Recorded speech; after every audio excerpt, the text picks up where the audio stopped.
मैंने इनको आज तक नहीं कहा कि मैंने ये गलती की। ये कभी अगर मैं मायूस होता हूँ ना तो ये मुझे कहती है आप टेंशन ना लिया करो, मैं हूँ ना, टेंशन ना लिया करो। मैं जिस दिन भुला दूँ तेरा प्यार दिल से, वो दिन आखिरी हो मेरी जिंदगी का। ये आंखें उसी रात हो जाए अंधी, जो तेरे सिवा देखे सपना किसी का। मैं जिस दिन भुला दूँ।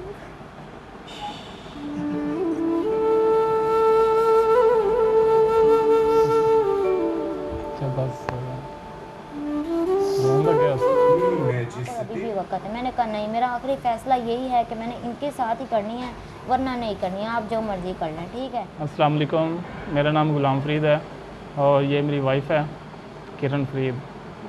तो हम रिश्ते में बहन भाई भी थे, आज हम मियाँ बीवी हैं दोनों।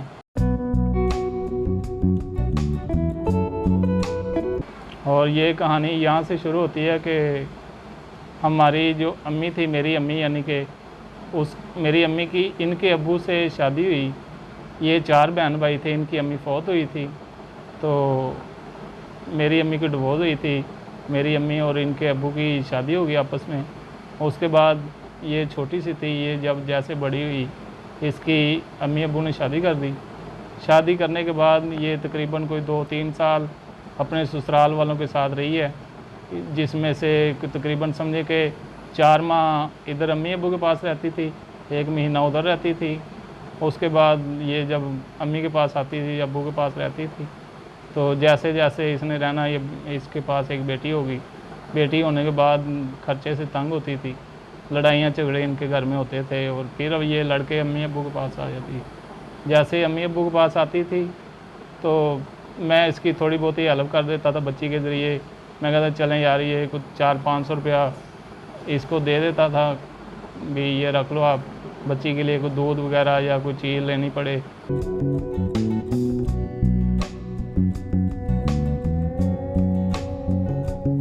ये मुझे खर्चा देते थे थोड़ा बहुत 400-500 रुपये बच्ची के लिए, क्योंकि मैं उधर किसी से, मेरा अब्बू भी बेचारा पैलियों में काम करता था। फिर मुझे वो लड़ता था कि तुम अपने घर जाओ, तुम क्या स्यापा डाल के बैठ गई हो हमारे सर पे। तो मैं कहती थी मैंने नहीं जाना, चाहे मैं भूखी रहूँ।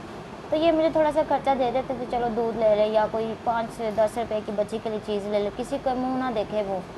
तो वहीं से बस लोगों ने बातें शुरू कर दी, हमारे मोहल्ले में जो भी थे, हमारे घर वाले जो भी। हालांकि मेरे अब्बू को भी पता है कि ये मुझे 400-500 देते हैं, मेरे छोटे भाई को भी पता था, वो मुझे खुद ला के देते थे। तो बस इस वजह से उन्होंने बातें शुरू कर दी करनी। तो मैं बस ज़िद बना के मैं अपने अब्बू के पास, अम्मी के पास बैठ गई। मैंने कहा मैंने अपने घर नहीं जाना। तो उन्होंने मुझे डिवोर्स दे दी इस वजह से कि तुम्हारा चक्कर है। तो मैंने कहा चलो ठीक है, मेरा चक्कर, तो मुझे डिवोर्स हो गई। मुझे लेने काफ़ी दफ़ा आए थे, लेकिन मैं नहीं गई। मैंने कहा ये बातें बनाएंगे बाद में भी, मुझे फिर 2 दिन रखेंगे, तीसरे दिन फिर मुझे भेज देंगे, फ़ायदा कोई नहीं है। तो मैंने बहुत दुख देखे उस घर में भी। तो मैंने कहा चलो ठीक है, मैं नहीं जाऊँगी अभी। मैंने डिवोर्स हो गई मुझे, तो थोड़ा सा गुजरा, तो बस ऐसे बातें होनी शुरू हो गई। जब ये खर्चा देते हैं, सब कहते थे, इनके भी और मेरे भी घर वाले सारे कहते थे ये कहाँ से लेती है, क्यों लेती, क्यों देता, क्यों, क्या वजह क्या है, बीच बात क्या है, असल बात क्या है। तो बस यही बात से मैंने इनको कहा कि मैं आपके पास आ जाऊँगी। हम गाँव रहते थे, ये इधर, पहले हम इधर रहते थे, फिर हम गाँव चले गए। मैंने कहा मैं आपके पास आ जाऊँगी, तो ना कि हम वैसे हम तो एक दूसरे को संभालते रहेंगे। इसने कहा कि ऐसे कौन समझेगा। पहले हम ऐसे मजाक में बात करते थे, हासे मजाक में। तो जब सीरियस हो गए, तो बात सीरियस पे आ गई, तो मेरे रिश्ता आना शुरू हो गए। तो कह रहे थे शादी करनी अब तुम्हारी। मैंने कहा मैंने नहीं करनी, ना ही मेरी किसी से जान है, ना पहचान है, ना मेरी बच्ची है, कोई संभाले ना संभाले, क्योंकि मैंने आँखों से अपने वाक़या देखे हुए हैं। मेरी खुद खाला थी, उनका ये अशर, उनको बच्ची बेचारी उनकी भी ऐसे रोल रही थी। मैंने कहा नहीं, मैंने ऐसे नहीं शादी करनी, किसी से भी करनी ही नहीं है। आखिरी मेरा फ़ैसला यही था। मेरा अब्बू तंग आ गए सबकी बातों से। उन्होंने कहा नहीं, अब तुझे नहीं बिठाना घर पे। तो मैंने कहा चलो ठीक है। मैंने सोचा समझा काफ़ी, मैंने इनसे बात की पहले कि ऐसा मैं नहीं करना चाह रही, तो क्या करूं मैं। ये मुझे हर बात बताते थे अपनी, जैसे जैसे ये इनके साथ हुआ बचपन में या जो भी हुआ शुरू से ही।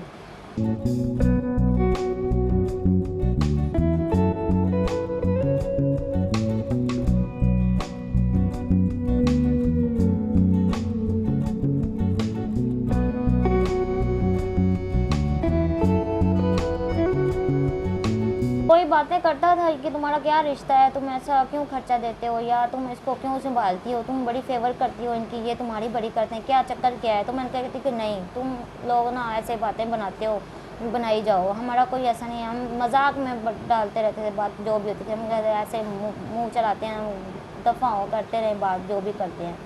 तो बस इस तरह मैं जवाब देती थी कि नहीं, हमारा ऐसा कोई नहीं है, ये मेरा भाई तरह इस तरह का है, मैं ऐसा मसला नहीं है कोई भी, तुम क्यों करते हो बातें।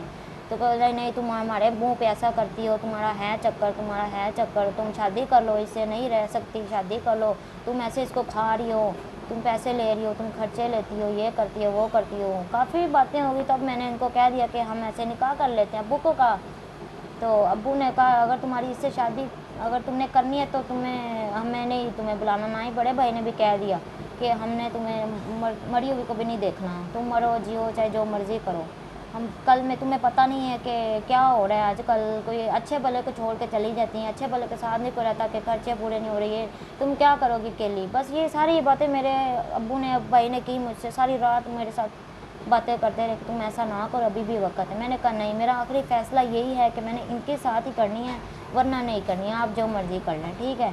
तो फिर अब्बू मुझे भाई के साथ इधर धक्के मार के घर से निकाल दिया।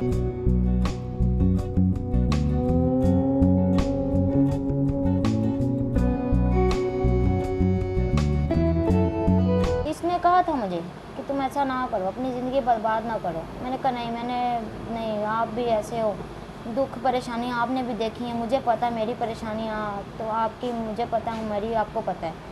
तो मैं नहीं शादी करूँगी, किसी के साथ नहीं शादी करनी, क्योंकि कोई नहीं जान सकता मेरी दुख दर्द, ना ही मेरी बच्ची को समझे ना समझे, क्या करें क्या ना करें। तो मैंने इसलिए इनको कहा कि हम दोनों ठीक हैं, तो आप परेशान ना हो, अगर आप नहीं काम करेंगे ना तो मैं कपड़े सिलाई करूँगी या मैं कोठियों में काम करूँगी, कुछ भी करूँगी, लेकिन मेरे तानों से ना सारी ज़िंदगी का ताना तो ख़त्म हो जाएगा। नहीं तो मैं अगर ना करती तो पूरी ज़िंदगी मेरे पीछे ये ताने ही रहने थे, लो जी इनका फ़लाँ चक्कर था, फ़लाँ बात थी, तो अभी ये देखो क्या हो गया, ये वो। जब इसने कहा था ना मैं आपके पास रहूँगी, आपकी वो तो देखभाल वैसे करूँगी, यानी कहा कि था। बहनों भाइयों की तरह हम दोनों रहेंगे। मैंने कहा ऐसे किसने रहने देना है हमें, ये यानी कि पहले ही इतनी बातें हो रही हैं हमारे बारे में, अगर एक दूसरे के करीब आ गए तो ये बातें तो और बढ़ जाएंगी, नाजायज़ तल्लुकात लोग कहने लग जाएंगे, ये इसके साथ रहती है, इसके एक कमरे में रहती है, ये है वो है।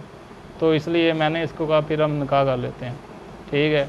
उसके बाद ये भी मैंने कहा आप कहीं ना और शादी कर लो, यानी कि आपकी ज़िंदगी है, पूरी ज़िंदगी अभी पड़ी है, मेरा क्या पता है। मैं देखें कि आज मैं काम पे जाता हूँ, स्टॉल लगाता हूँ एक, अगर वहाँ पे मुझे स्टॉल ही नहीं लगाने देते तो मैं क्या कर सकता हूँ, ना तो मैं कोई दिहाड़ी कर सकता हूँ ना मेहनत कर सकता हूँ। किसने मुझे आगे ये बोला कि इसने कहा कि अगर आप कुछ भी नहीं ना कर सकते, चले मैं कोई ना कोई काम करूँगी, मैं कोठियों में काम कर लूँगी, मैं आपकी देखभाल कर लूँगी, आप परेशान ना होना।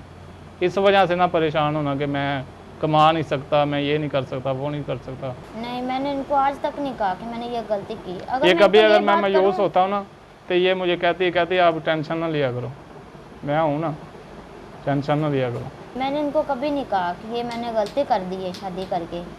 ये मुझे कभी ना कभी कहते रहते हैं कि तुम ना मेरी वजह से तुम भी तंग आ गई हो, तुम ये वो। मैंने कहा नहीं, अब कर लिया ना तो अब आप बात ये ना किया करें, कभी ना किया करें। मैंने इनको यकीन कभी करें कि नहीं कहा। रात सोते वक्त इसको जब मैं उठाता हूँ ना, मुझे अपने दिल को दुख होता है कि ये अब सो रही है, मैं इसको क्यों उठा रहा हूँ। मगर जब मैं मजबूर हो जाता हूँ, मुझे करवट बदलने में ज़्यादा दर्द महसूस होने लग जाती है, तो मैं इसको उठा देता हूँ। कभी कभी फिर मैं इसको बातों बातों में ये भी बातें कर देता हूँ कि यार आप मेरी वजह से आप भी परेशानी में डल गई हो, आपने नहीं करना था, रहने देना था, मैं तो जैसे कि जैसे ज़िंदगी गुजार ही रहा था। कहती आप ऐसी बातें ना किया करो।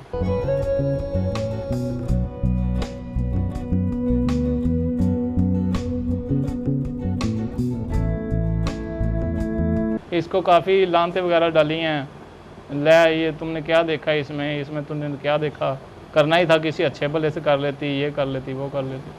बस वो बोल बाल के बस अब बैठ गए हैं सब। रिश्तेदारों ने सच समझ लिया। रिश्तेदारों ने ये कहा, रिश्तेदार जब मुझे डिवोर्स हुए ना, मेरे सारे ना उनकी तरफ हो गए, मेरे ससुराल वालों की तरफ। उन्होंने कहा यही है, देखें हम सही कहते थे ना, इनका कोई चक्कर है, देखो उन्होंने कर लिया शादी, उन्होंने अभी कर ली शादी, उन्होंने छोड़ दिया ना, ये हमें पता था कि इसने ऐसे ही करना। भाई मुश्किल तो है, मैं आखिर मैं भी पूरी पूरी रात नहीं सोती, इसकी करवट बदलती हूँ, ये एक जगह पे पड़े पड़े थक जाते हैं, बाजू इसका जहाँ पड़ा होगा वहीं पड़ा रहता है, मैं सीधा करूँ तो होता है। पानी खुद पिलाती हूँ, खाना खिलाती हूँ, बच्चों को सारा मैं करती हूँ इनका, बस मैं उठा नहीं सकती, बाकी मैं सारा इनका काम करती हूँ।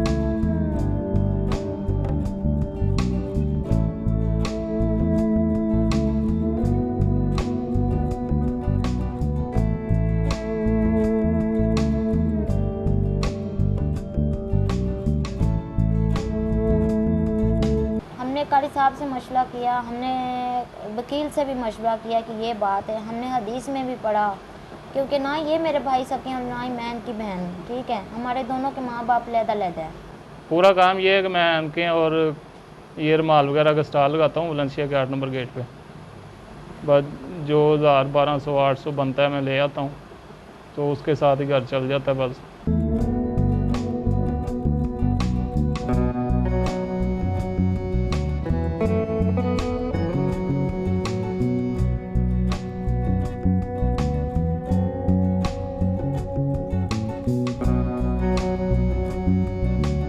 ये मगर अल्लाह की करम नवाजी है जो अल्लाह ने मुझे ऐसी बीवी दी है। बस ये तो आपको पता ही है कि अल्लाह के काम है, जो नसीब में होता है वो इंसान को मिल के रहता है। बड़ी बेटी मेरी माशाल्लाह पढ़ रही है, ये सामने मेरे घर के सामने स्कूल है, प्राइवेट स्कूल है, 1000 रुपया उसके फ़ीस है, अभी वो प्रेप क्लास में पढ़ रही है। तो इंशाल्लाह दूसरी बेटी भी जब बड़ी होगी इसको भी पढ़ाऊँगा। ये जैसे जैसे पढ़ेंगी इनके जो भी सपने होंगे या ख्वाब होंगे जो भी होंगे, मैं इनकी इंशाल्लाह जितनी देर मैं ज़िंदा हूँ मैं सब सारी की सारी ख्वाहिशें इनकी पूरी करूँगा इंशाल्लाह। बस सर हालात तो काफ़ी मुश्किल से चल रहे हैं, मगर ये बात है कि इंसान को अगर इंसान हिम्मत हार जाए ना, जब इंसान हिम्मत हार जाता है ना, कहता है मैं कुछ नहीं कर सकता। हिम्मत नहीं, मैं हारूँगा इंशाल्लाह। मैंने इसको ये बोला है कि आपको कोई काम नहीं इंशाल्लाह मैं करने दूँगा जितनी देर मेरी ज़िंदगी है। बहनों भाइयों से यही अपील है कि ये दुआ करें कि अल्लाह मुझे एक घर दे दे और कोई छोटी सी दुकान हो जिसमें मैं कोई अपना कारोबार कर सकूं। मुझे ये टेंशन ना हो कि यार आंधी आ गई है, अब मैं किधर जाऊंगा स्टॉल बंद करके, या ना ही तो मैं बंद कर सकता हूं स्टॉल को, ना ही खुद लगा सकता हूं। इनके भाई हैं जो मुझे स्टॉल लगा के देते हैं। या दिन को अगर कोई बारिश आ जाए, नेरी आ जाए, जो भी प्रॉब्लम होती है मुझे बहुत परेशानी होती है। इनकी मेहरबानी है जो हमारे पास आए हैं, हम तो इस काबिल नहीं थे। देख लें बस, अल्लाह ताला कामयाबी अता करे। अगर हो सकता है इसी चैनल के ज़रिए हमारा कोई मुस्तकबिल अच्छा हो जाए, या मेरा कोई घर बन जाए, या कोई कारोबार के सिलसिले में कोई मदद हो जाए।